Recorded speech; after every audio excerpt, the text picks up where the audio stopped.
இப்போ இந்த வருஷம் மார்ச் மாதம் சனி பயிற்சி திருக்கணித பஞ்சாங்கம் ஆமாம், வாக்கிய பஞ்சாங்கப்படி அடுத்த வருஷம் வருது. ஒரு வருஷம் வித்தியாசம். ஆமாம், இது பாதிப்பு எப்படி இந்த வருஷமே இருக்குமா அந்தந்த ராசிக்காரர்களுக்கு, இல்லை 26ல் இருக்குமா?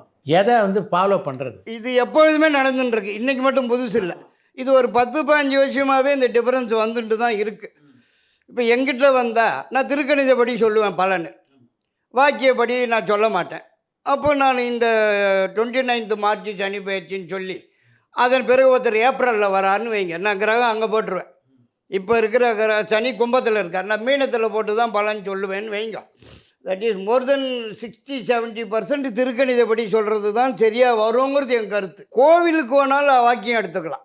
கோவிலில் சனி பயிற்சி பண்ணுறவா இருக்கா, எல்லா கோவிலுமே அந்த சனி பயிற்சி பண்ணுவா, அந்த தேதிக்கு தான் பண்ணுவா. திருநள்ளாறு சனி பயிற்சி என்றைக்கோ அது வாக்கியப்படி அவங்க தான் அதில் அத்தாரிட்டி. அவள் என்றைக்கு பண்ணுறாலோ அன்றைக்கி தான் நம்ம ஊர் கோயில்லையும் பண்ணுவாள்.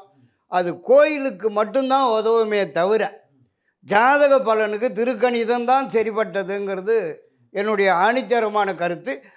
என் அப்பா ஃபாலோ பண்ணது அதுதான், திருக்கணிதம் தான். ஸோ அதன் வழியே நான் வந்ததுனால நான் அதுலேருந்து மாறலை. எங்களுக்கு இது பழக்கமாகி இதை தான் ஒத்துண்டு போனவா பல பேர் இருக்கா கரெக்டுன்னு சொல்லி.